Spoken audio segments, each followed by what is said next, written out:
안녕하세요. 넥스트플로어의 성세일입니다. 혹시 넥스트플로어라고 들어보셨나요? 넥스트플로어라는 회사에 대해서 간략하게 소개해 드리도록 하겠습니다. 처음에는 iOS 마켓 앱스토어에서 이즈러너, 원미드 RPG, 드래곤플라이트와 같은 게임을 서비스했는데요. 2012년에 카카오에서 드래곤플라이트라는 게임을 처음 안드로이드 마켓에 함께 런칭하자고 제안을 주셨습니다. 그 결과 드래곤플라이트라는 게임이 한국에 정말 많은 분들의 사랑을 받아서 현재 넥스트플로어의 초석이 될 수 있었고요.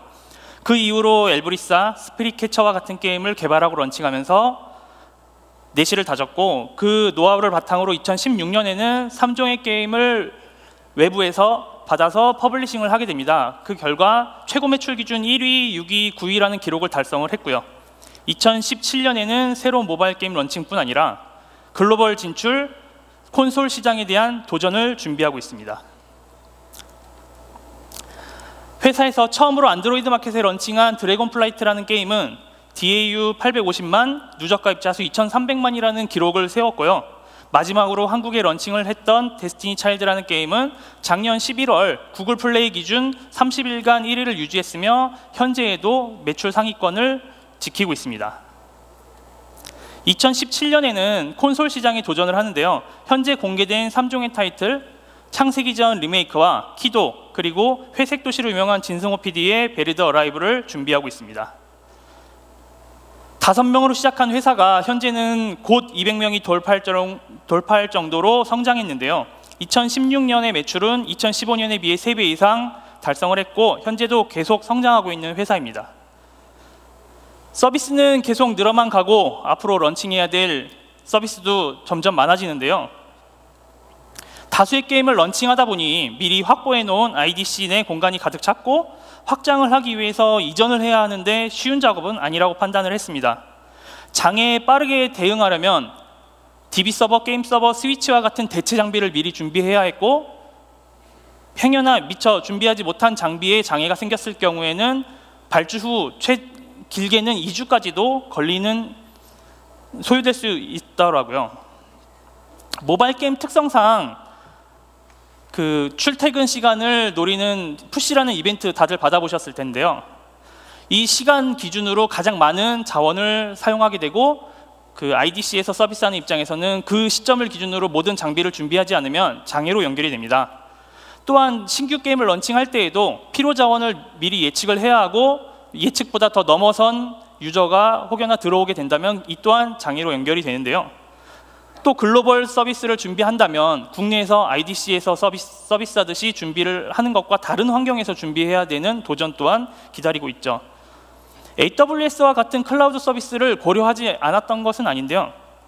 기능이 미흡하거나 혹은 해외에 있어 레이턴시 문제가 됐었죠. 그러던 상황에 AWS 서울 리전 오픈 소식을 듣게 됩니다. 신규 게임 런칭을 준비하고 있었고 이를 IDC에 런칭을 하려고 했는데 공간이 부족한 상황이었죠. 그러던 중 AWS 서울 리전 소식을 듣게 되었고 이번 게임은 AWS에서 런칭하는 것으로 결정을 하였습니다. 준비 과정은 확실히 편했는데요. 기존 장비 예측, 발주 배송을 기다리고 OS 설치, 환경 설정과 같은 작업 없이 단순히 EC2를 생성하고 바로 서비스에 투입할 수 있었습니다.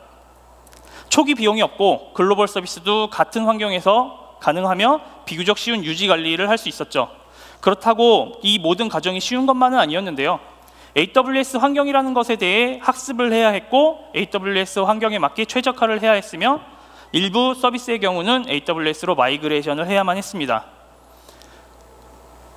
AWS가 제공하는 서비스가 많은 만큼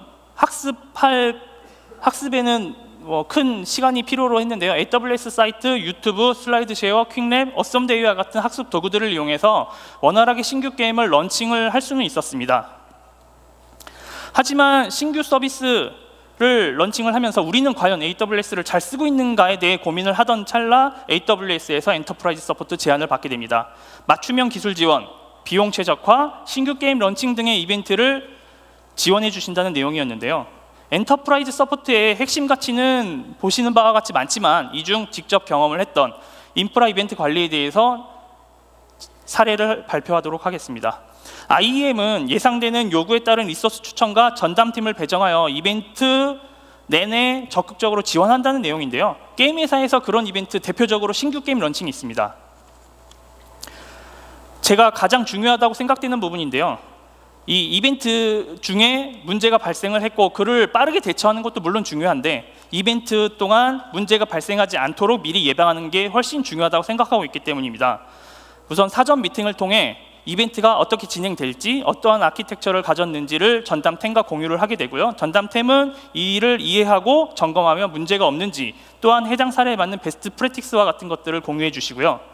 이벤트 중에 문제가 발생하더라도 이런 이해를 바탕으로 하기 때문에 훨씬 더 빠른 대처가 가능한 것이죠. IEM에서는 커뮤니케이션의 속도가 정말 중요합니다. 그래서 실시간 커뮤니케이션을 위해 모바일 메신저 단체방을 생성을 하였고요. 런칭 직전 구성 환경에 대한 마지막 점검을 피드백 받고 있는 상황입니다. 프리 런칭이라고 함은 정식 런칭 이전에 미리 서버를 열어두어 일부 유저가 먼저 들어와서 서비스에 문제가 없는지 미리 점검할 수 있는 단계인데요. AWS에서 직접 모니터링 중에 CPU가 스파이크 치는 문제를 공유해 주셨습니다. 내부에서는 이를 고치기 위해 해당 시점의 프로파일링 데이터를 검사해서 문제를 발견하고 해결을 위해 배포를 했고 해결 확인 및 지속적인 모니터링을 해주고 계신 상황입니다. 내부에서 문제를 해결하기 위해 일부 인스턴스를 변경을 하였는데요. 이를 미처 AWS와 공유를 하지 못한 상황이었습니다. 하지만 이렇게 미리 공유되지 않은 사소한 변경 사항도 AWS의 계속적인 모니터링을 통해 지속적으로 보고받고 있는 상황입니다. IEM 중에는 사용하고 있는 분야별 전담 엔지니어가 대기하여 문제 발생 시 즉각 대응할 수 있도록 준비되어 있는데요. 클라우드 프론트 EC2 RDS 전담 소프트 엔지니어가 주기적으로 직접 모니터링 결과를 공유해 주시고 계신 상황입니다. 이러한 모니터링은 새벽까지도 계속되었는데요.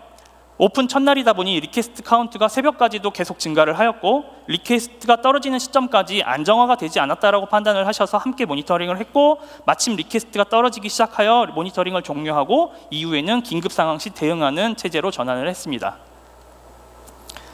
다음 날 있었던 일인데요.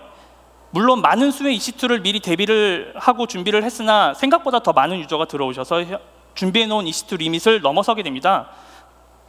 스케일 아웃을 했는데 EC2 리밋에 걸린 것이죠. 이를 메신저를 통해서 템과 공유를 하고 EC2 리밋 인크리즈를 10분 만에 완료하고 있는 상황입니다. 이를 통해 6시 푸시를 성공적으로 장애 없이 넘길 수 있었습니다.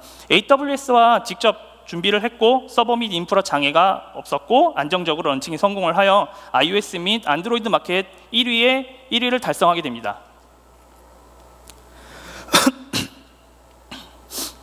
AWS를 쓴다고 하면 보통 먼저 물어보시는 것이 비싸지 않냐라는 것을 먼저 물어보시는데요. IDC에서 사용하듯이 AWS를 사용한다면 정말 비쌉니다.